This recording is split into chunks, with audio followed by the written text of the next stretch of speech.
Okay, welcome back, guys, to Villa Generals. And today we're really, really pleased to say it. We've got Jamie Gray on. A few of you have seen the episode with Jay on before. Wanted to get him back on because, as most of you might know, he's been quite vocal on a few things in the summer regarding a certain Mr. Grealish, which we will cover. It will be our last one. I know a few people are getting tired of that man's name, but I promise it is our last one that we're going to talk about him. So, without further ado, I know you've already done a bit of an intro, Jay, but do you want to just say hello to everyone? Guys, how you doing? Thanks for having me. Really appreciate it. No worries at all, mate. No worries. Glad to have you out, mate. Yeah, I'm just having a bit of abuse off air actually about my kit. I'm being called a blue nose, but yeah. Maybe said that, maybe Jay. Definitely didn't say blue nose. I just don't like the kit. The kit. That's what he meant to say. Yeah. I thought yeah. But listen, I think jump straight into it, mate. Let's talk about Jack. I think you were very vocal, and I will say I think my opinion is closer to yours than what T's possibly is. But I think just to get it out there, what was your thoughts on it? Yeah, I mean, listen, I don't think there's anyone out there who's anything less than devastated. He's up there with the very best players I've seen come out of Villa. And I don't know if maybe my opinion is slightly off because of the upbringing I've had and the environments I've been where, I've actually witnessed it being a career. And I see it from that point of view rather than just being a fan. But, I was obviously absolutely gutted for him to go. I thought it was inevitable at some point. I think most people, UT as well, would have known that could have happened any point over the last few seasons. And now it's happened, and I'm kind of like, I understand his reasons for going. I would love for him to stay. It would have been amazing if he had, but being a fan of Villa, that's the perk, that's the privilege. The career isn't being a Villa fan; it's being a footballer. And certainly, what I witnessed in my life growing up is you play to win things. It's just always been the case. The best teams by the best players, and it's a massive compliment to him and what he's done for us that he is in that category. And we've got this absolutely outrageous amount of money for him. I mean, I know a lot of people out there saying that it wasn't enough, but I think it's a ridiculous amount of money for someone who, up to that point, they'd had a few England caps and, they did okay. He did pretty well at the Euros, but he wasn't like, huge star. He was off the bench most times and stuff like that. And bottom line is, his best thing he's done for us other than promotion is finish mid-table. Yeah. He carried our team unbelievably. And, like I say, I'm sure there's always better ways of leaving, things you could have done in hindsight, things you wish you'd said or made clearer or not done and stuff like that. But, it's, and I don't blame the owners either. I think I saw some people suggesting that he shouldn't have been able to leave or the release clause and stuff like that. Look, if you want Grealish to sign the contract he signed before, then you've got to bow down to things like that. That isn't Grealish saying he definitely wants to leave. I understand why he'd want that in as well. But they put a clause in that 99.9% of clubs couldn't achieve. Yeah. It's not like they're giving him some ridiculously low figure like we've seen in the past with some other players at other clubs or whatever like that. It's like, bloody hell, who put that in there? They put this figure in there. Yeah. And these set of circumstances, which were just nigh on impossible for most clubs to hit. And unfortunately, someone did. And it dragged on a bit. I wish he could have got sorted a bit quicker as well. But I totally agree. That's how it goes. And, I am one of the ones, I suppose, probably in the minority, but I don't want him to fail. I want him to do crap against us. I don't want it to impact on Villa, but I'd love him to go there and do well, like I did when Dwight Yorke went to Man United. I think it's a great reflection on our club. He goes and absolutely tears it up. I don't want him to go there and be, branded as overhyped or a rip-off or a failure or a waste of money. I want him to go there and prove he's £100 million footballer. Yeah, I think it's a major thing. I think I said that the other day. If he's going to leave for a reason. Go and win everything. And like you've said and alluded to, could have maybe left on on better terms and a better way of doing it. But unfortunately, football's completely changed since your old man was around, hasn't he? And these agents pretty much rule football. And you know, I heard a few people saying about Man City won't deal with George Mendes now because he took him around the merry-go-round to get Cristiano Ronaldo to Man U. But you've got two choices. You either fall out with these super agents and never get to, you know, be in the mix for their clients in the future, or you just go, okay, it's 1-0 to you. Let's have a go next time. Yeah. There's a lot of power with the agents, isn't there? And it is what it is at the moment. Until rules are changed or legislation's brought in to try and control it, then you got to play the game a little bit. Unfortunately, everything has to. Definitely. I mean, do you think we were probably better off not Jack signing a contract? Because from what we were led to believe, the contract that he was sat on didn't have a release clause in. The one that he did sign was a year extension, so he would technically has 3 years left now with no clause in it. Would we have been in a better position or not? Probably not. No, I mean, listen, he needed to be rewarded. Like I said before, him signing that contract isn't to me saying I definitely want to leave. He wants a possibility because you don't know what's going to happen in the future. But he didn't sign that contract a year ago, knowing what was going to happen down the line. You know, the thing that gets me a little bit with a release clause. The release clause is supposed to help the player and the two clubs to get it sorted straight away. And like you said, James, it wasn't really sorted straight away, was it? So the release clause for me, yeah, okay, we got 100 million, but we're fanning around with it. Feels like the whole of the pre-season. So for me, what you said there, Drew, I don't particularly think the release clause has done anybody any favours. Yeah, we got 100 million. Yeah, but we're fanning around with it, haven't we? I got to be honest. The one thing that I think we did do is we clearly said, right, if Jack goes, these are the three that we're bringing in. Now, I think Buendia was in regardless. So I think the two that have come in are Ings and Bailey. Now, if we have said that James Ward-Prowse was a big target of ours, surely when we were sort of saying to the media, he's not going anywhere, we're putting him all over our social media, that was the time to go in and get James Ward-Prowse and say, that's, you know, we want you, James Ward-Prowse, the Grealish attraction's still there. And then that player coming in may have gone to Jack and gone, actually, stick around. We've started Bailey for nearly 2 years, mate. No, I mean, by James Ward-Prowse, I mean, if you wanted him, you know, it's been highly reported that James Ward-Prowse is our number one target in midfield. Well, why not do it right at the start of the window? He wasn't involved with England. Jack was still a Villa player. There was an attraction still there. I don't know. I mean, listen, whether that was the case, whether we only ever thought we're only going to bring in Axel on loan, Young in to cover a couple of positions, and Buendia, and that was our window with Jack staying. And then obviously Jack Going's thrown a complete spanner. I don't know. But yeah, I think we've touched on it enough. I think it's probably time to move on from it. Like I say, we'll talk about it off here. The wounds are starting to heal a little bit now as well, aren't they? And I think just move it along. You know, like I say, my final words on it is done now, isn't it? It's done. You know, it's there's nothing any of us can do about it anymore. We've just got to move on from it now. You know, Villa's massive part of our next evolution now is functioning without him. You know, because it doesn't matter what anyone says. I've seen people go, you know, we're not a one-man team. I'm sorry, we were. You know, we've got a 100%. Good squad. We've got a lot of good players and stuff like that. But our tactics were basically give it to Jack. Now, when Jack didn't play, we struggled because we didn't have another way of playing. Yeah, you know, it was that outlet was gone, and that's our big challenge now. And that's Dean's big challenge now is that obviously he's got to create a team that is as effective, more effective, keeps progressing without a £100 million footballer.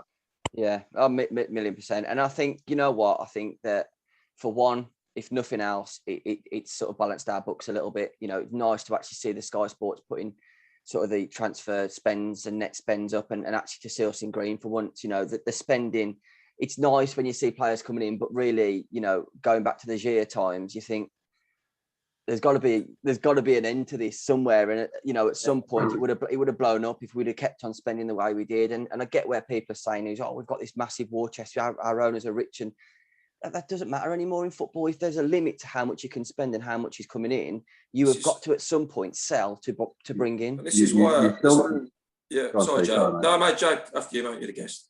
Well, I was going to say you still just have to balance the books. You can't just spend recklessly. And COVID's had a huge impact on all clubs' income as well. Some have survived it a little better than others. There's some clubs out there with a bit of money still. But you've seen I know there's been some major transfer this summer, but in terms of general activity, there's not been loads. And I'm sure I heard maybe from Christian Perslow at some point that every home game we lost during COVID, we lost £1 million income. Yeah. That's a huge amount of money out of your budget, that is. And you've got to compensate for that at some point. It's a lot of money. I mean, how many home games have we missed during COVID? Exactly. It's multiples of millions of pounds, isn't it? It's a lot of money. And you can't just discount that and go, the owners are rich, bollocks to it, we'll keep whatever, And I think this is what we said on previous podcasts. I think personally, deep down inside, he's absolutely gut with him, mate, Europe. Because I actually think his 5-year plan now is going to be 7 years because of COVID. I think there's two points to that. I think Jack leaving, I personally think, has pushed us back another 3. I think like the teething problems that we've seen this season, regardless of personnel, we are no longer getting the ball and going down the left because we can't, because El Ghazi's not good enough, in my opinion. I don't think he should be anywhere near 11. That's another conversation. But the financial fair play is a major thing with Villa. I got told something very interesting, that this is why we've got this waiting list on the season tickets and all this now. We just need to get the plans in place now to get the capacity of the stadium, because once that capacity of the stadium goes up and it gets filled every weekend, your financial fair play is a different game for us, because the revenue is going into the and you're spending. Does that make sense, Jay? Yeah, it changes all your parameters, doesn't it? Yeah. So people, even going from like a stadium from at the moment 42,000 to an extra 10,000 to 52,000, it changes all the way we start dealing with financial fair play. Sponsorships will be all over us again, and I mean big sponsors. We're going to get 52,000 every Saturday. The whole complex just changes, and this is what, if anybody listens to this podcast, this is what the club are going for now. They want to get the stadium done, and they want to get this financial fair play, because it is a monk on the back as such at the moment. I don't care what anybody says. It is. Perslow invented it, so he knows. Yeah, he knows the score, and also a big factor with it as well is your crapper deal / Kappa deal. We'll get better shirt sponsors, better. We sold ourselves short on that Kappa deal, so I've been told.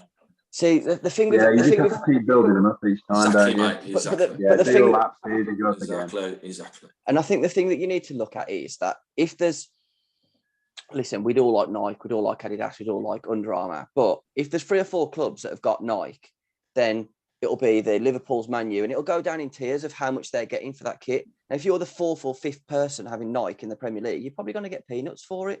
So you're better off actually having the only Kappa kit and being the top earners in the Premier League for it. I know that it's not always the nicest kit, but that's how it works. But I mean, kind of what you're saying off the field, there's talks that we're going to open up an American franchise of the villains or whatever they're calling it. You can see that sort of some of the sponsorships that we're trying to get ourselves involved with. I think we are trying to go down this Man City and Chelsea route of also trying to make ourselves sustainable by bringing the best youth through and selling them for 5, 10, 15 million. They might not make the first team, but they are that's their. Yeah. I mean, you look at Chelsea this year; they've not really sold any first teamers of note other than Zuma, but they've made a profit on selling on signing a £90 million player. That is the model that's the model to follow. And again, when I was told, what our saving grace was during COVID, the HS2 at Bodymore Reef. We got a ridiculous amount of money for that. Yeah. To build a complex, which is, I reckon, probably is just as good as Leicester's, or probably Leicester's just pipped us. People forget about that. We spend absolutely mind-boggling money on that Bodymore Heath, and we have not spent a penny because with HS2's giving us. Great. Yeah. I mean, and that's the sort of stuff that you've really have now got a backroom staff that get it, that they are financially astute, and we're moving in the right direction. And if they have said to us that this season we need to make a profit in the transfer window, I trust them. You know, I implicitly trust them. And 100%. you know, would I like a defensive midfield? Of course I would, but why would I want 6 centre midfielders unless we can move people on? If people don't want Jacob Ramsey and people don't want Marvelous, what can we do about that? Well, that leads to something else, though, Joe. What do you think transfer window? I've got my thoughts on it, and I'm really on the fence of it. I'm in fact that much on the fence. I've got massive blisters on my arse at the moment. Blisters in your ass, yeah. Well, I will tell my feelings after I've spoken to you about it. What we'll do is we'll move on to that. There's a few things I want to speak to just before that, actually. So obviously talking about the training ground, we've obviously brought in Aaron Danks this morning. Reading up on the guy. He's won the under-20s World Cup. He's obviously coached at both Midlands teams in West Brom and Blues for a little while. Tested his arm at Anderlecht. He was company's number 2 for a couple of months. I mean, what's your thoughts? What's your thoughts immediately? I'm not going to sit here and pretend that I know loads about the guy, but like you know, it gets announced, you do a bit of research, you know, you find out about it, and it certainly seems that he has a leaning towards attacking coaching. That seems to be his forte. I welcome that. You know, I think defensively we're much more solid. You know, there's still a few glitches and stuff, or bad games or bad halves or whatever like that, but generally we seem to be a bit better. But you know, it would be really good to see someone come in and bring some new attacking ideas for sure. Because after the first part of last season where we couldn't stop scoring, you know, we scored goals for fun, kind of suddenly dried up a little bit, didn't it? You know, we suddenly found, Jack coming out of the team obviously would have had a big impact on that. There's no doubt about that. But you know, it's certainly something that I welcome. You know, can't give any guarantees of anything. It's just like transfer signings. You know, coaches, you can't really guarantee anything with anyone. But you know, it has to be a good match. It has to be a good fit. It's got to be the right chemistry. But obviously, you know, it's good news that they've got someone in. I'm sure they've done their due diligence. You know, the one thing we know about the club now is that they're much better on things like transfers and coaches and things like that. They really do the due diligence, and fingers crossed we start seeing a benefit from it. 100%. You know, it's like the set piece coach that's come in. I don't know about you guys, but watching the game so far, I mean, last year, any set piece, corner, free kick or whatever, 99 times out of 100, didn't even get anywhere near it. You know, ball gets floated in, good ball, bad ball. It's like, is there any plan here? We just did that thing where we stood in the line and tried to split and whatever, it just didn't work. But already this season, you know, you're never going to get on the end of everything, but we seem far more of a threat. You know, we're much closer on things, and that already seems to be bearing some fruit for me. So, you know, hopefully this will be another coach who does the same. Exactly that. And I think, like, you know, I think anyone who kind of understands football feel, you know, like if we've now brought in a lot more attacking options, if you can press and win the ball higher and keep the ball better higher up the pitch, it naturally gives your defence more rest anyway, and it helps them to not have as much workload. And I think in that respect, I think that's hopefully what we're going to get once Bailey, Watkins, Ings, Buendia or Traore are kind of in that position. I think, you know, in my mind, I've already invented that that's a better option than Jack. Whether it is or not, I don't know. But you know, I mean, straight away, I think my positives are, and we will go back to Jack quickly on it, is that this time last season, with Jack out the team and 5, 6, 7 players out of the squad, we wouldn't have picked a point up. We wouldn't have picked a point. Never mind scored goals. And to now be in a position where we're coming away, where I know. Granted, 2 of them are newly promoted teams, but sometimes they're the hardest teams to play at the start of the season. I do think we should have won all 3 with a fully fit squad, but we haven't had that. We haven't had an ideal pre-season. So, you know, I'm still fairly positive about it all. So on that note, we will move on to the signings. So what are your thoughts on the transfer window? You can kind of break this down into several different ways, really, can't you? So, based purely on the players we've brought in as individuals. Are we going bad cop, good cop here? What are we doing? Yeah, you're bad cop. All right, how about you start first? You're bad cop, you grumpy sod. I'm grumpy today, yeah. We've all got ideas of what we wanted the club to sign, but that is very much an individual thing and what we think the team needs, and in no way being party to the conversations that are going on at the club and, you know, the thoughts that go into it. You know, they're very precise with the players that they want to bring in terms of the qualities of the players, physical, mental, positionally, whatever. We want certain types of players, and you see it all over social media. Why haven't we signed so and so and so? And I agree with a lot of it. The players you'd love to see him sign, but the fact of the matter is, they obviously don't fit the profile of the player we're going for, or they're not in our price range, or whatever like that. But in terms of the players that we've brought in, I can't fault any of them really. I think they improve what we have. I think Ashley Young is a very, very astute signing. I think he's, in terms of experience coming into the squad, because I think we had the youngest squad in the league last season, and experience counts. There's a lot of games you just get nicked and a draw or a loss, just little areas where you get that bit of experience. That's what you get. Covers left back, covers right back, doesn't cover centre midfield. No, the weekend. But he's a great pro. He's a great pro, and he's better than Taylor, and he's better than Fred. He is. I'd rather have him at right back than Gilbert. Axel, big improvement on Engels for me. He's quick, and there's a little bit improving in the Premier League. We all love him, but that's based on Championship football. He hasn't done loads in the Premier League, but I still think he's a big improvement on him. Covers right back, covers defensive midfielder. I think he gives you that genuine option to play free at the back as well now, because he's him and Mings are and Conser are very, very quick. So they can all play that.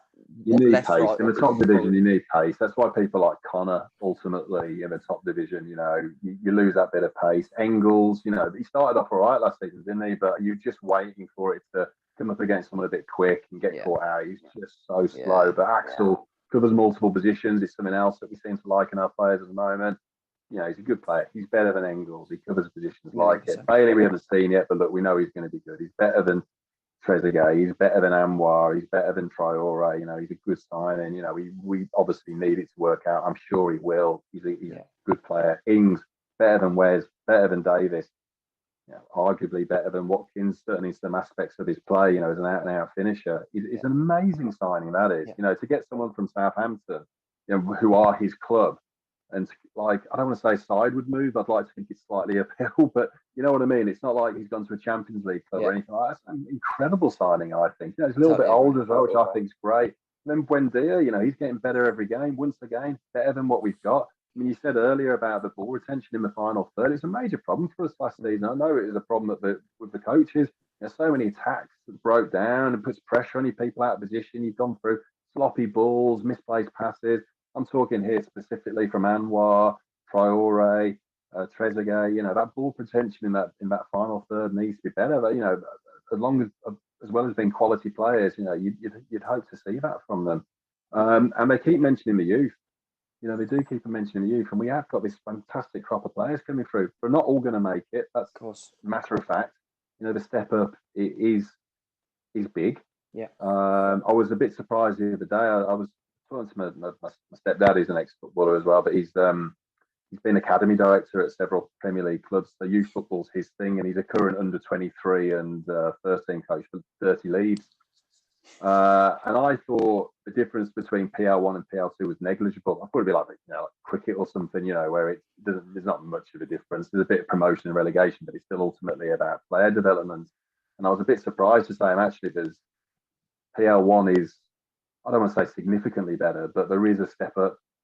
And at the moment, a lot of our lads, obviously, we're in PL2, aren't we? Yeah. But likewise, you still can't deny it is about player development, and we have got some gems coming through. And if we can just get 2 or 3 of those, I think the club really thinks some of them might have a chance. The way they keep mentioning it, they keep going on about it. Yeah. Some of these lads have got a chance, and we've seen a bit more of them recently, and they're raw. You would expect them to be raw, but they're exciting, and I love their confidence. They want to get on the ball. The Barrow game, you're playing Barrow, you should beat them. But how often do you see games like that? Yeah. You should beat them 5 or 6. How often do you actually do that? Well, particularly with the sort of team that we had. A couple of years ago, we'd have lost that game just out of complacency. We didn't have proper professionals in. You're maybe going to lose it, but you maybe win it 2 or 3-0 with a couple of late goals and makes it look better than it is. And it's been a terrible game, but I love seeing those lads really wanting to get on the ball, and being brave with it and trying things. And like I say, they're raw, but those sort of experiences are great for them. And so they've obviously got a lot of faith in these youngsters coming through as well. I think, sorry, mate, go on. I was going to say the one name I was going to pick out, and he's probably not the household name, but Cam Archer. I mean, he went away to Solihull Moors last season. Probably didn't play as much as he'd want to, but he's come back. And all of a sudden, you know, just that having that exposure to men's football, and no disrespect to the PL1 or PL2, it's a different league. When you step up from that reserve league to a men's league, and you're getting spoken to the way that the men speak to you, and you're getting bullied off the ball. And he was finished. He was finished at the Villa until he went to that training camp, that famous training camp in London with the old Jack Grealish saga. And one of the coaches seen something in him, give him a chance. Apparently, been very impressed with his finishing. Been very impressed with his finishing. And you know what, people like you say, having someone like Danny Ings, 29-year-old, that's his game. He's an out and out finisher. Them two side by side in training is only going to improve him. You know, whether I'm excited about him or not, I just think it was worth giving a bit of an honourable mention, because, you know, going away, doesn't matter what level, whether it's National League, whether it's League One, League Two, going and playing in that men's league and being in men's changing rooms, it changes you as a person, definitely. And I think he's come back. And, you know, sometimes in football you need, as bad as it sounds, an injury or someone to be out of favour, and that's your chance. And to be fair to him, he's took it. You know, he scored a hat-trick on his debut. He scored again last night. He could have come on. Unfortunately, Conte got that injury, but he could have got his Premier League debut against Brentford. It's just a shame. He finished last night, and his goals against Barrow, certainly the last two, were quality finishes. Yeah, you know, you can go down the levels and you can maybe pick out the defending or the goalkeeping. I didn't see much bad goalkeeping going on with those goals. They were just quality finishes. He's got a Michael Owen style about him. Yeah. He's just a natural finisher, but really you know what? I kind of compared it, and even the first one that to and that the naked eye, if you like, looks like a tap in, but it's not. It's a difficult finish. That's really fizzed in at him, and he's got to adjust his feet. And I thought to myself, Wes would have missed that. Wes would have missed that. He wouldn't have probably even made the run. Yeah, and I've missed him from closer. He wouldn't multiple times. He wouldn't have even made the run for his third finish against Barrow. And you know, like you say, it might be that he's taking his chance at the right time, and you know, few fans have started to build a bit of momentum for him. And you know, as you say, a striker with a bit of confidence is dangerous. So you know, maybe he could play a part in our season as well. So he's got to keep his head down now. That's the biggest challenge to any young player. Is, I mean, particularly with the under-23s and a lot of the exposure they get now, and suddenly you've got social media presence and people asking you for autographs and photos and stuff like that. You haven't made. You know, and I say that to all of them. You know, Louis Barry and Carney and all of them. You got to keep your head down. This is where the hard work really starts now, because there's levels to go still. You got a lot of talent. You got a lot of ability. There is multiple levels still to go if you want to make it. At the top level. Yeah, it's a tough old slog. Don't get carried away. You know. I think there's one in particular. I think who has maybe read his press a little bit. I won't mention his name, but I don't think he'll make it, and I think the Villa fans are quite hyped about him. I just don't see it. I don't think he makes it for me. But no, mate. Forward. Say that again. Forward, Banjo. Is it forward? Yeah. No, mate. I think his attitude stinks, and I just don't think that he's got the hunger to be a professional footballer. I think he needs to choose his friends carefully as well. But never mind. Yeah. I've heard things on that one, but I'll maybe tell you off air. Okay. Yeah, I've heard as well. All right, then let's sum it up then. You're not going to ask me about the transfers, no? Yeah, I haven't even finished them, mate. He's trying to scout past me. Go on, T. In less than 30 words. No, less than 30 words. So you're tweeting it basically. We're a midfield injury away, lads, from a top half finish. That's how I feel about it. I think we've had a cracking transfer window. The financial fair play. Purslow's already said that, he's open interviews that he wants to give the youth a chance, and we're all about bringing youth. I get all that. But, lads, we are definitely, for me, one midfielder away from a decent finish. And we can pod this as much as we want, podcasting and tweeting and all that. And it was shown Saturday. That was Brentford. Okay, Brentford all right. But we weren't brilliant in the midfield again, lads. And like Jay said, it's all about retaining the ball and all that. But when we come up against a top 6 team and we get one midfield injury away, we're going to lose, lads. There'll be no fairy tale season. No, I think it's difficult. There might be no fairy tale season. No, I think it is difficult because, you've started a 36-year-old and a 17-year-old in the heart of your midfield, and it just, there's times when to put Chuks in, and maybe we were kind of backs against the wall. But I would honestly have preferred to have had Marvin the 6 and let Dougie go a little bit further up, because I thought he looked good in number 8. No, Drew, right, you've played at a decent level, mate, right? You know yourself, Marvellous Nakamba is an okay player. He ain't brilliant. We're going to struggle against top 6 teams, lads. I'm telling you now, because of one player, because we've not brought a midfielder in to find, to cap off probably, for me, a 9 out of 10 transfer window. At the moment, it's a 6 out of 10 because we've not got a cog in the midfield. And yeah, okay, we've got 7 midfielders. I get all that, but we're relying on Sanson performing and staying injury free. We're relying on. You don't know what Louise is going to do. You don't know what Douglas Louise is going to do. He's either Marmite, he's either really, really good or poor. And it's the same as McGinn. He's either really good or poor. Nakamba can't pass a ball for toffee. He can't. Because that's not him. And then you're relying on a 17-year-old. I just think we can get away. Sorry, we can get away with not buying a player as a winger. We can get away with that. Most clubs get away with that. But in that middle of that park, is the important position. I think you've got two ways of looking at it. If we'd have bought a £30 million midfielder for the first 3 games, we wouldn't have had a striker fit. If we'd have bought a striker for 30 million, we're now worried about the midfield. And like we've said, we are up against it with money. We've addressed that. We might have to go again in January. Now, from what I've read, Sanson has played at defensive midfield and has played very well in defensive midfield. Like we've said, we do not know what we're getting with Sanson. If we would have bought him in this transfer window, with all the rave reviews that we saw last January, we'd be absolutely over the moon. We'd be giving it a 9 out of 10. The fact of the matter is, he came in at a transfer window too early, and this is where we're at with it now. We don't know what we're getting with Sanson at the moment, none of those midfielders can play in a 2 midfield either, can they, Joe? Let's be admit, you can't rely on any of our midfielders to play in a 2 midfield. You can't. No, but we don't know that for sure either, do we? No, I agree. Exactly. I think the balance of the team is off, but we're judging that on Bailey not being fit, Watkins not being around. We don't know, we don't know what that dynamic looks like yet. And I think I've said on previous podcasts, mate, right? I think we've had a cracky window, but we are one player away from getting the balance right. Or one important player away from balance right. And like Jay says, and like you've said as well, mate, and many a time, we're so unbalanced. It's scary. Yeah. Top six team will rip us apart. Yeah.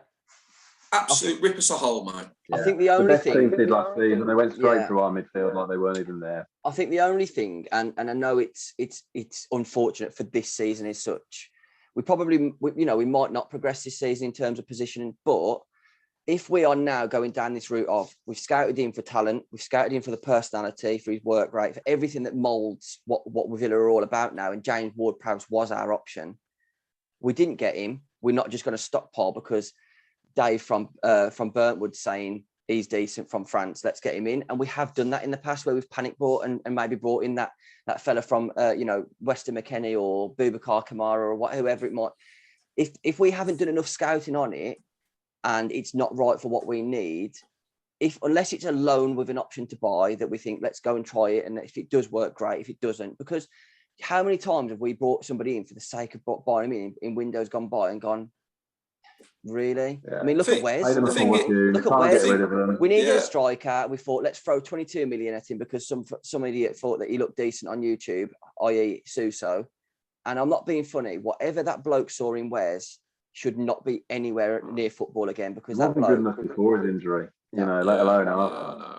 The thing is, social media is, I get the fan that is having a pop at the board about not spending a DM. I get it, but I also get the fans like us three where, okay, if we don't make Euro, we've got to stick with it because it is, we've got to be progressing. Yeah, I just thought it was absolutely naive not to buy something which is blatantly staring us in the face last season, where we got run ragged most of the time in field, not to even have a look. Have a look. I agree. So I play devil's advocate by saying that we don't know exactly what's being said behind the scenes. Exactly, we get an idea. We hear things, stuff like that, but we get an idea.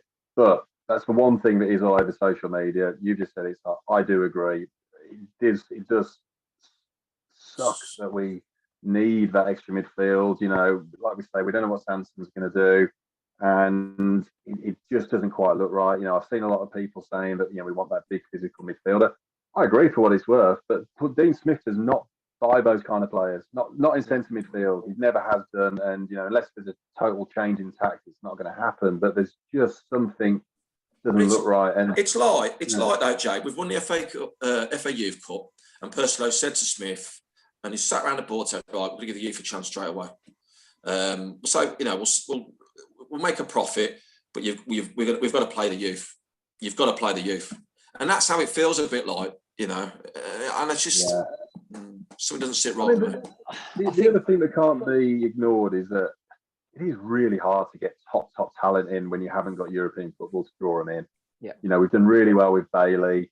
But it is a big draw, and the top players or the top emerging players, they want that European football. Even if it's Europa League, they want to be playing it. It's a big pull, and we haven't got that pull at the moment. So it is tough, and I guess maybe they're looking at it. Maybe they've tried really, really hard to get a certain type of player in, midfielder that fits the profile of what they want, and they just couldn't make it happen. Ward-Prowse, I'm sure there's others.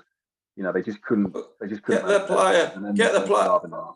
player in. Then they've known since December that Jack was going. Well, allegedly. That was on the cards a lot longer. And I'm not speaking out to her, but no. Jack was gone December. Yeah, and I think this is a thing.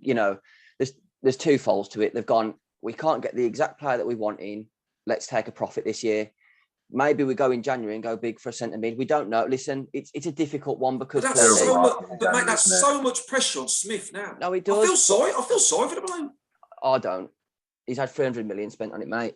He's doing all right. He's doing all right. Yeah, but he's not in charge of all the transfers. And also, you can't underestimate that year on year, the sheer volume of turnover and change in the squad that we've had to do. Don't get me wrong, we've had to do it, but it's never been settled.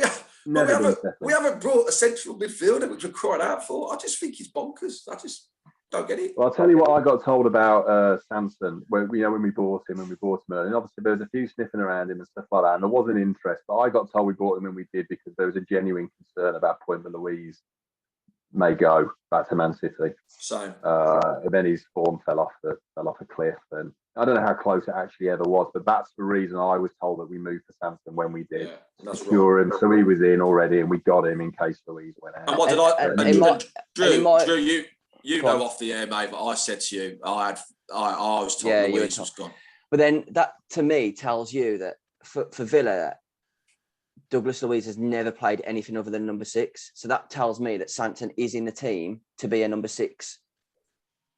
I don't know. Well, I don't know. I don't know what anyone is, and I don't care what he does on YouTube, and I don't even care what he did in France, to be honest, because what you do in France won't necessarily translate to our league or what we even want to do with it. But the bottom line is there's not one Villa fan who can say 100%, hand on heart, exactly what he's going to bring to the team. And, I think he's got a lot of energy. We like a lot of energy. But the three of us now still don't know the best midfield or where they're going to play. Yeah, and I'm just a cup half full, so I'm going to go on the side that I'm excited to see him. So that's my view on it. Well, you don't get interest from Arsenal, Tottenham, Man U, Man City for 30 million bid rejected the year before. If there's nothing in there, and it might well be that I've got pie on my face in a couple of weeks' time when he turns out to be another Wes, but Sanson. Yeah, but I'm going to go on the. I'm going to be excited about him. I think that he can cover multiple positions. He has played the 6. He can play 8, and I think he can play 10 as well. Is it enough depth? No, it's not. But I think there's enough cover there to be able to get us through to January, and then hopefully we go big on a centre mid. Because, like you say, we are an enforcer in the middle of the field and being a top 6 team now. 100%. 100%. We are a central enforcer. No, not even enforcer. It doesn't have to be over 6 foot, does he? Just someone who can get that ball out. Yeah, and we are. and I think that's the frustrating thing from the Yeah, no, like you say, they can become unpassable. I know there's people you say that on Twitter and you get slaughtered. Oh, he's got a pass completion rate of 99.2%. It's like, well, I would do as well if I only passed it 5 yards. Yeah. You know, as soon as he has to do anything where there's a bit of a challenge to it, it tends to come stuck, and he's not great at the ball. Luis is brilliant on the ball. He's a proper baller, Luis. You see him on the ball. I've always said you judge any player on their quality on when they receive the ball under pressure. You know, and you watch him under pressure, men all around him, stuff like that, no problem. He's got a bad swagger about him. I mean, I watched him against Newcastle, and rightfully so. It was the first one back for 18 months with a full house, and there was nerves all over the pitch. It come to Douglas Luiz, mate. He could have been on a beach. He was just absolutely. He had a cigar on. But he is a deeper player, you know. I know people say they want to play him a bit forward. He's a deeper player, but he's not like a disruptive type. He's like a playmaker, you know. He moves the ball and stuff like that. But he's only young, and I know he's playing for Brazil and everything like that. I mean, positionally, he needs to improve a little bit. I mean, how many times have we seen him over last season get booked for pulling back? Once or twice, maybe, but the rate he does it, that's his bad position. And he's got half a yard, a little bit of concentration. Yeah. You can't get on that wrong side of the player that often and it not be a little bit of a positional thing. Samson's, you know, he fouls a lot as well, and he gives stupid free kicks away. We can't afford to have to have 3 midfielders doing that. Once with a bit of intelligence. The easiest bet in the world is McGinn and Dougie to get booked. They love one, absolutely. I mean, I think you saw it against Newcastle. I think Callum Wilson was winding him up a bit. Just punched him. I thought, Dougie, like something as, you know, as harmless in your mind as that. They've got VAR everywhere now. You'll get sent off for it. But I think what to sum that up, I think we've kind of thrown ourselves out there that we're kind of relying on the unknown in Sanson to fill a gap that we desperately need to fill. And I think, me personally, I think when I started the season, and I love Danny Ings, fantastic signing, but I just felt that 30 million should have been bought on a midfielder. So I'm not dismissing what you're saying. I'm fully on board with it. I do think that our money after Buendia and Bailey should have been thrown straight at a midfielder, defensive, or a number 8, just an enforcer. But start of the season, you know, Watkins is missing. Wes is miles off. Davis is miles off and injured again. But I mean, even if them two were starting, Bailey's not fit. You know, I don't know what we'd have done. And that's what I'm saying. You know, if we hadn't brought a striker in, people would be saying, "Oh, we brought a midfielder, but we haven't addressed our striker position." We haven't got endless amounts of money, and you know, you've got two choices. You either go and buy a backup striker to Wally that everyone says he's not good enough to play for Villa, or you go and buy an Ings who go, well, how are they going to fit in the same team? Like, it's a good headache to have. You want that sort of a headache where it's like, I've got too many good players for those positions. I want that headache. So I agree. Centre mid needs addressing. Here's a question for you guys. And, you know, I know it's your job to ask the questions, but at this stage of the season, 3 games in, I am not clear on what is going to be our first choice 11 when everyone's fit and what the formation will be. Yeah. Because I personally think we look better with 3 in the middle at the moment. As we said, we can't carry 2 in the middle. It just doesn't work. But when you look at our forward options, you know, Ollie, Ings, Bailey, Buendia, I can't see any of those 4 not starting if available, unless there's a little bit of rotation. But when you're putting the strongest team out, about only leave space for 2 in the middle. Yeah. So it's going to be very interesting to see what we do. Jay, I don't get this Ings at 10. I mean, Ings is a fox in the box. We love scoring goals. Yeah, we ain't brought him in to play a bloody 10. I just don't get that. You're not going to put Ollie there either, right? Because his whole game is leading the line and charging it. I don't get it. And this is going to work. And this is, for me, what I was saying at the start of the season. The only way I felt like you could fit that in was put in Bailey right, Watkins left, and put in Buendia in the middle, and dropping Traore. You know, that's the only way in my mind that works. But then you lose all of what Ollie Watkins is good at in leading that line. And so, but listen, we don't get paid the big money to decide that, do we? But it's a difficult one. Plan. I'll be absolutely flabbergasted. I just don't know what it is. I can't believe we're saying how well the club's been run now for them to do something as reckless as this without a plan of how it's going to work. Does he play that Liverpool formation where, you know, they swap and change the front. I don't know. I mean, here's the thing about formations. Everyone looks at 4-4-2, 4-3-3, whatever like that. They're rarely ever what you actually put down, and no one plays them the same. You could have two teams supposedly playing 4-3-3, but they're not playing the same system and they're not playing the same way. I mean, a lot of the time it's a defensive shape, but then when you're in attack, I mean, look at Man City, look at Liverpool, all the top teams, stuff like it's so fluid. Tottenham, it's so fluid, the movement and where people drop in and stuff like that. And you get these players now like Rashford and maybe Ollie Watkins. I mean, Dean said it's not going to happen, so let's say it's not going to happen. But they're wide, but they're not really wide. Maybe Axel plays as the DM. Yeah, he came against Newcastle as the DM, so why not? Yeah. Okay, listen, I think that's a subject I think most Villa fans at the minute could talk about till we're blue in the face, isn't it? I mean, I'm honestly, when we signed Ings, mate, I'm that much of a Villa fan. I was losing sleep on how we're going to fit them all in. But again, it's a good headache, and I keep saying that to myself. It's a good headache. If I need to choose between Ollie Watkins and Danny Ings, I'm not in a bad. We're not in a bad position. So, I'm stressed Danny about. Ings is a better finisher. Danny Ings is a better finisher. He's in the top three. He's a better player. Top three in the league for me, finisher-wise. I'm stressing about that badge. Looks like it's about to come off your shirt. That's what I'm stressing about. My badge? No, the badge. Yeah. No, the badge. It's all right. It's still on there, Jack. Crapper. The badge is never the problem. It's this. It'll crack. I've had one wash out. Look, you can see the O. Wrong finger. Look, the O's are off. Is your nipple coming through the O? Might be. Either cold or turned on, one of them. Anyway, moving on.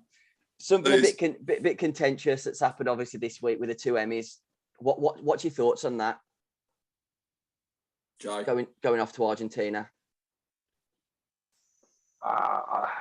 Listen, from a health point of view, if it's safe for him to go, how can you stand in the way? Emi Martinez has come to us because he wants to be a club number one and he wants to be his national number one. We've delivered that dream for him.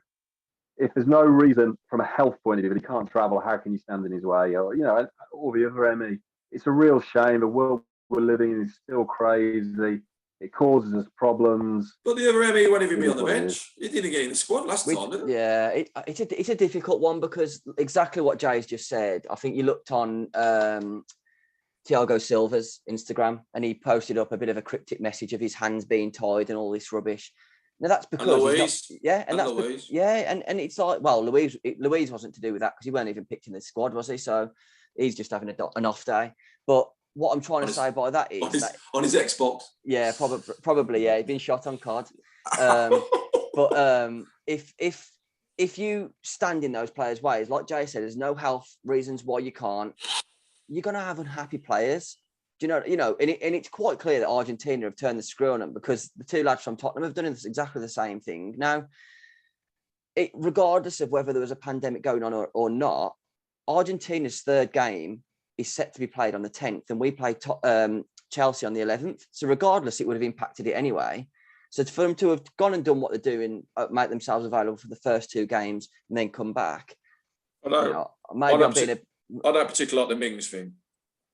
No, I was a bit. I don't get that. I don't like that. It's how can you running around a training field for England, smiling and playing a physical game where he declared himself unfit for the Brentford game because of 3 broken ribs. I just don't see that for me. Yeah, he pulled out of training, so he was in too much pain. And again, is that because he didn't want to miss out on international duty? And I think what we had Dan Bardell on last week, and he said South Americans have always been country before club, and I think everyone can accept that. They love, playing for their country means more to them than any club. But England, it's never really been like that. But I think right now the England players are kind of getting in that, Jack was saying how much England meant to him. He's supposed to be our club captain, mate. Yeah, no, I get that. I'm not disagreeing. And I actually think all social media and all that, it's gone a bit under the radar. That has, Mings declared himself unfit with 3 broken ribs. He didn't want to play against Brentford. And then today he's running around an England pitch. I just doesn't. Maybe call me old-fashioned, but yeah, don't sit right on me.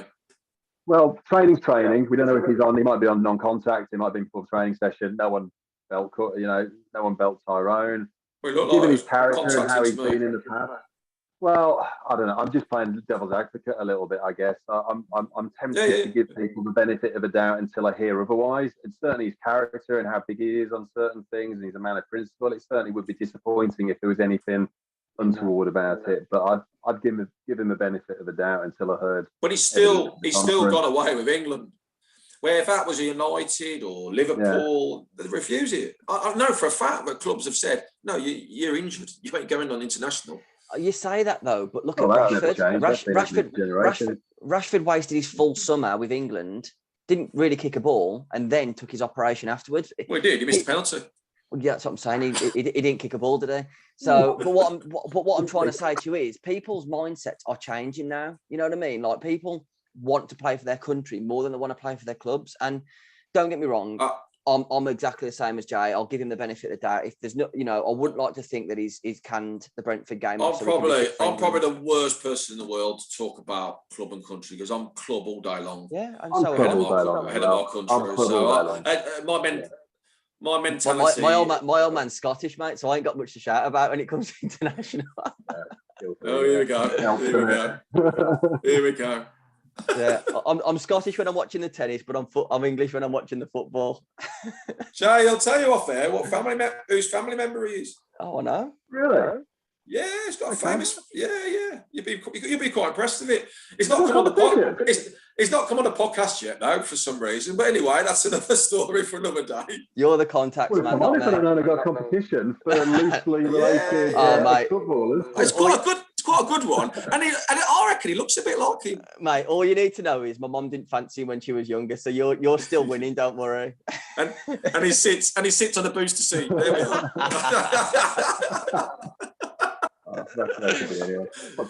Yeah. All right. Mate. Well, I'll let you know off there. Yeah. All right. And let's finish off with some quick fires. For looking up to the season, who do you expect to be the player of the year for Villa this year? I would, purely because if he is, it's going to be brilliant. I'd love it to be Bailey, because if he's player of the year, it means he's been sensational and we've been excited and we've seen some great football. I think it might end up being Emi Martinez. We said earlier, I'm not entirely convinced we're going to get the progress this year, but a lot of fans expect us to. Success doesn't go in straight lines.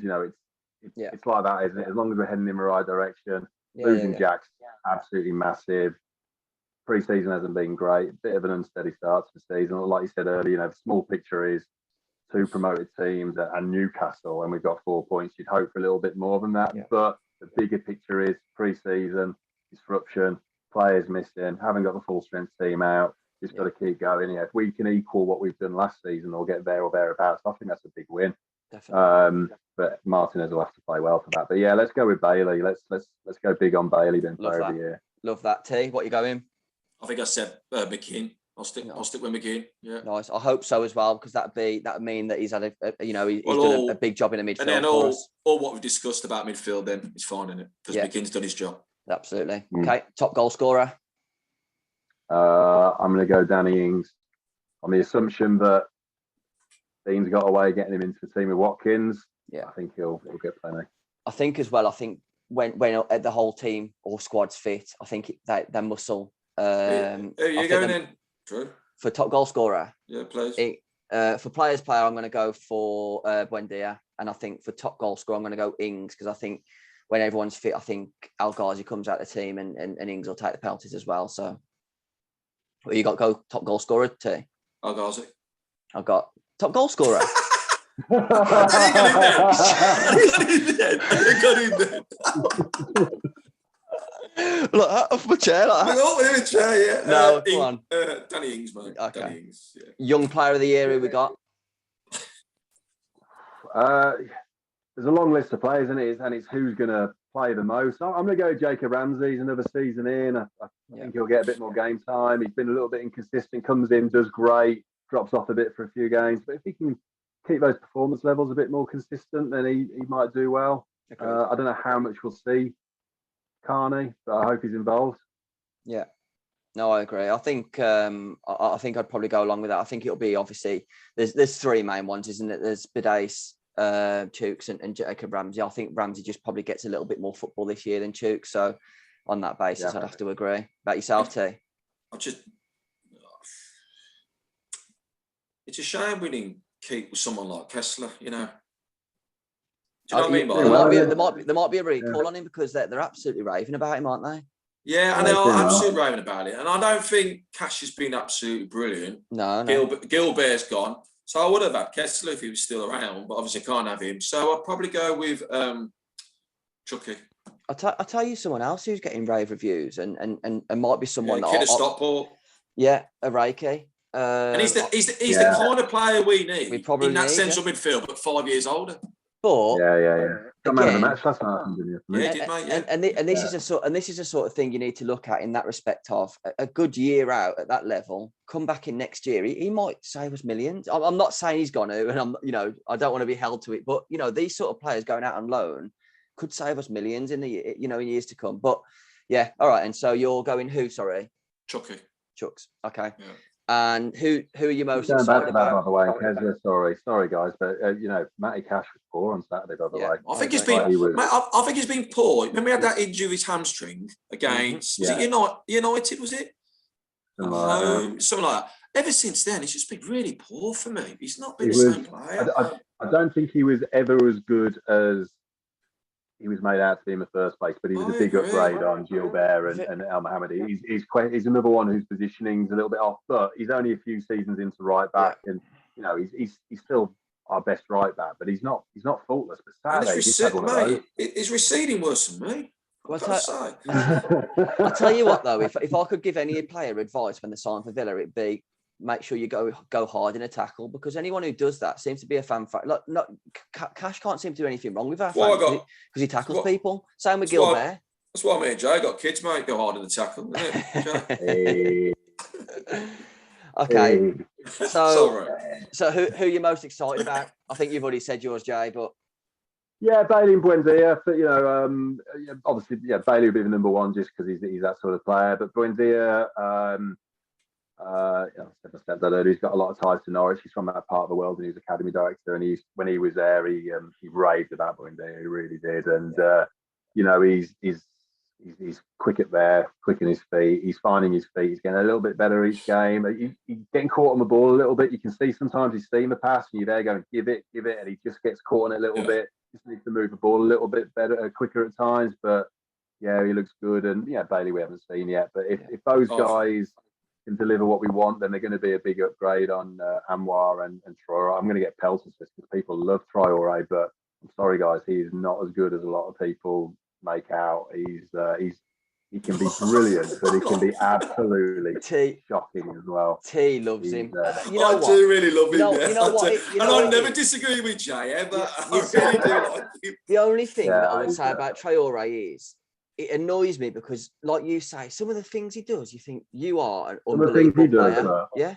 Unreal. And then he does some things which are like absolutely shocking. And he's a maverick. Every team needs a maverick. You know what it is? I wouldn't mind if it was that sporadic pieces of brilliance if he ran harder. I think sometimes his work rate, if he's not playing well and he's not running hard enough, I think sometimes he's the easy sub. Defensively, he's a liability. Positionally, he's not great. He's got no right foot to speak of whatsoever. But every now and again, he has a game and he's just like, oh my God, that's unreal. But then for the next 5 games, he's going to be average as hell. You say you need a maverick team, but the top teams, they don't have one.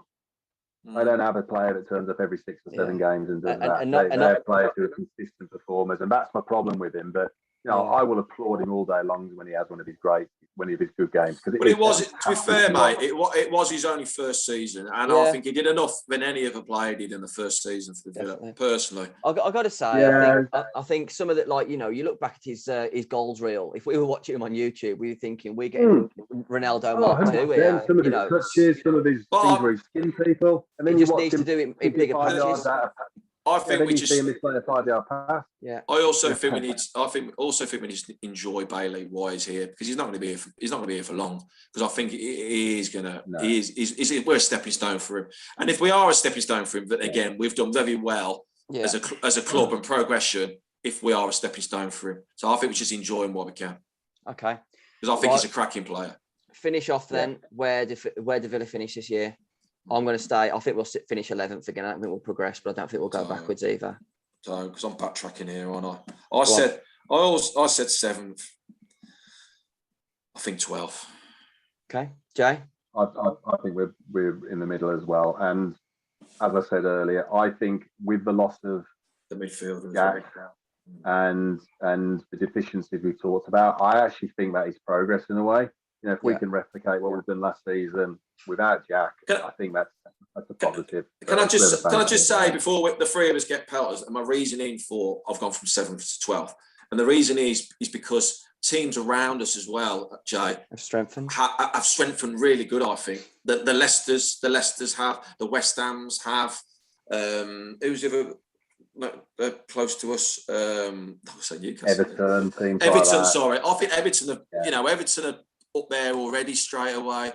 I think they've had a minging transfer window. I do Everton. Yeah, but Damari Gray for 1.5 million is the best signing of the summer. Don't agree with you. Absolutely, I absolutely agree with you. I would have loved him down. Yeah, for 1.5 million. 1.5 million. I tell you what, then, Jay. I tell you what, Jay. Come back on in 2 months' time, and we'll have that same conversation. Damari Gray is the most. I'm with Jay on this. I'm not having it. The kids attitude 25 million, then fair enough. 1.5 million. Not having it. I'm not. I don't rate the kid at all. He has 2 or 3 games. You think he's the best player since sliced bread, and then he disappears off the earth because he's attitude or he's injured. 1.5 million. I get that. No, I get that. I get that. 25 million, no problem. Pound for pound, mate. 1.5 million is an absolute steal. No, I've had him at Villa all day long. No, he's a blue nose. No. I won't compliment a blue nose. He is. I think, people say he's a nose. I don't think he is a nose, mate. Well, either way, he played for him, so he's not good value. Well, there is that. He's a nose. Who'd you rather have? Trezeguet. How much was Trezeguet? Trezeguet was 8 million, was he? Trezeguet? Yeah, he was a lot more than 1.5 million. Yeah, he was 1.5 million. Yeah, when you put it into that context. When you put it into that context, he's good value for what we've paid for him. But I don't think he's a signing of the. I don't rate him. I think he's got an attitude problem. I think he upsets the squad. I just don't like the kid, to be honest. I wouldn't want him at the Villa. Here's the bottom line in the league as well, and all the fans, they focus on Villa and what we're trying to achieve and our project and where we're trying to go as well. Like that. What you got to remember is there's a whole load of other clubs in this league with the exact same project, trying to do the exact same thing as we are: promote their youth, buy smart, work on their academy, work on their scouting network, get the best coaches, try and get the best players out there that the top teams, aren't hoovering up and all that sort of stuff. And it is tough. There's a whole group of clubs like T's just mentioned and many others who are perfectly capable of finishing 7th, perfectly capable of finishing 15th. I think West Ham have brought to play a certain formation. We don't know yet, do we? We don't know what formations we're playing. We don't know. So many unknowns about Villa at the moment, and this I normally hate this international break. The season's just getting going. You're just getting into it. We said earlier, club over country. Bollocks to that. Let's get the season going. I think this has come at a good time for us. I agree. I really do. Get some players fit. We haven't played well yet. Brentford, it was the start of the game, first 12 minutes looked good. You're thinking a couple of games. I've turned around to my lads and said, we're going to need 3 or more goals to win this. It was 2 early doors. Defensively, it was a bit open. The game just died. It just went flat. Nothing happened. Newcastle was poor. Watford was poor. Second half was a bit going. We haven't played yet. We haven't got going. We haven't had our full strength team on the pitch.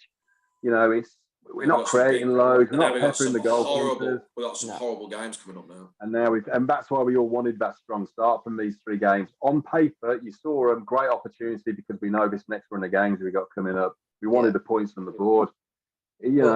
I'll tell you what will be different though. When we're playing those sort of teams, the atmosphere will be completely different because there's no pressure on it. There's pressure on games like Newcastle, Brentford, Watford to win. The atmosphere. You don't want to go and get belted. No, you don't. No, you don't. Don't get me wrong. Don't get me wrong. I think we've put pressure on ourselves, mate. I think we've put pressure on ourselves because we've sold a star man for 100 million and we haven't invested in a central midfielder. So yourself, social media, every time we lose, it'll be absolutely hysteria. And if we don't start picking up points, everyone's going to start getting on Smith's back. I won't, but people will. It could start getting toxic, mate. I'm afraid. I can see it coming. I said to you before, I don't think that Smith sees the end of this season. I said it last year. I don't think he No, will. and do you know what? I tend to agree with you.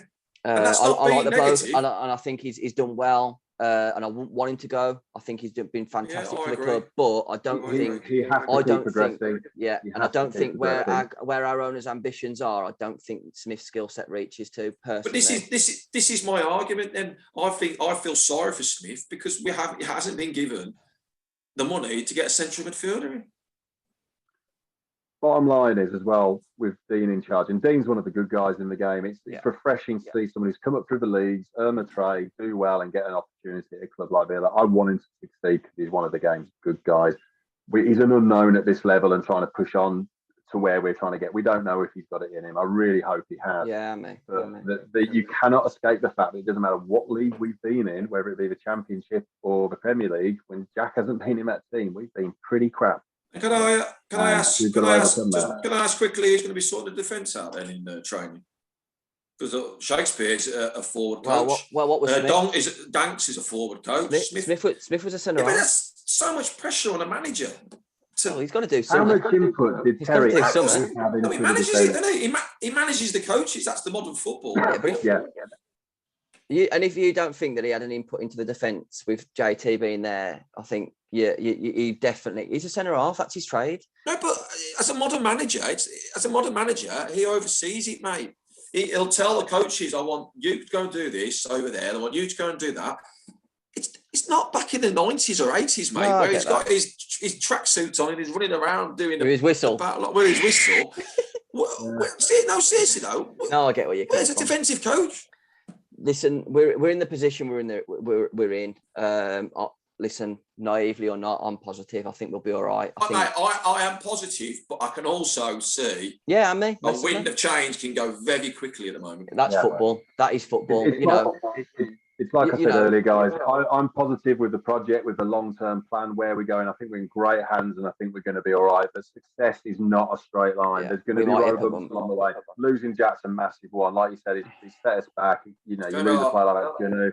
A bit like this, mate. A bit like that. As RB I've got an RB for the weekend on the Friday, but like that, true. Yeah, a bit like that too, aren't you, mate? Yeah.